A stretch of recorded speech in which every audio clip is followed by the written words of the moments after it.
So, so let's get this straight. Iran, yes, Iran. The country famous for mandatory hijabs, funding proxy wars, and hating the West more than Julius Malema hates farmers, is allegedly bankrolling some of South Africa's favorite political clowns. Also, you'll notice that I am actually in my car because I was traveling. I'm not at home. I'm actually traveling, as you can see. It's actually not traveling for leisure. It's actually traveling for work. You'll know that there was floods happening in Mthatha, and I actually want to go and see the situation. I want to donate, so I am actually heading towards Joburg, and then I'll stay in Joburg for a night, and then fly off to Mthatha. But back to the main story is apparently, according to reports from all over the sun, Iron Wire, JNS, ISCAP, you name it, 160 lawyers in the US are saying Iran slipped some hush hush cash into the ANC's pockets to keep the lights on and yell genocide at Israel in front of the ICJ. Because, of course, when you're broke, jobless, and falling to govern, the logical solution is international corruption, cosplay. Follow the money. That's what people say. Now, let's unpack this steaming bag of falafel nonsense. The ISGAP, the Institute for Study of Global Anti-Semitic and Policy, says Iran and Qatar gave the ANC a little sugar mama cash injection. Why? To fund election campaigns, push anti-Israel legal theatrics, and probably keep the ANC Youth League in matching tracksuits. Because who needs working infrastructure when you can have drip? And just in case you're wondering if this is a conspiracy theory from some obscure corner of the internet, nah, fam, this stuff hits News 24. Why not even JNS? The Jewish News Syndicate, not Julius National Society, which would probably just be the EFF. The big picture is Iran's game plan. Iran's international strategy is basically, if it's corrupt left wing and anti Western, we fund it. That's how you get Iran funding.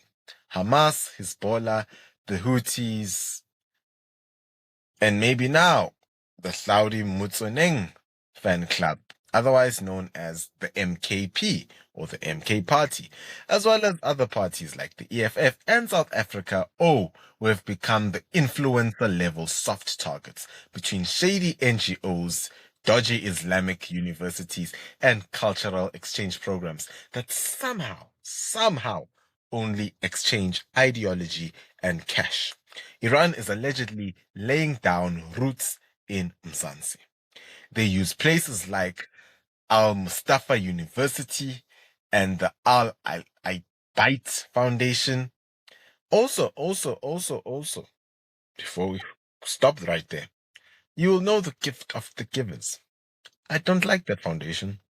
Does a lot of good work, but I don't like it because it refused funding from Western forces.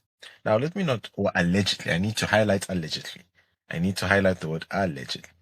It allegedly refused funding from Western forces to opt for the other side, allegedly. Now, sounds nice, right? Until you realize they're listed in terror finance reports, allegedly.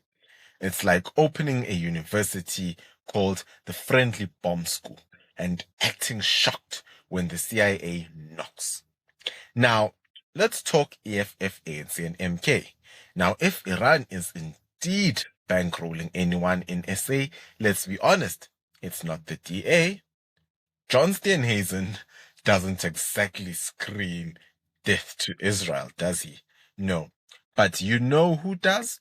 EFF, ANC, and MK, the three political babushak dolls of racial grievance in politics. EFF sings Kill the Boer, ANC pretends not to hear it, MK probably adds harmonies. And we're supposed to believe this isn't racist. They don't want white people in the economy. They don't want capitalism. They don't want competition. They want socialism, but make it racial and corrupt. And somehow Iran allegedly sees this chaos and goes, yes, these are our people. Anti-white, but make it state policy. We've got legislation and hiring policies that straight up ban qualified white people from jobs in the public sector. More than 100,000 white people, by the way, have lost jobs in the public sector. That's not equality. That's revenge with a government seal. It's not affirmative action. It's political arson. And the taxpayer is footing the bill for it. And while we're chasing equality or equity, guess what's also happening? White businesses are being suffocated. Free markets are being choked. Service delivery is a meme.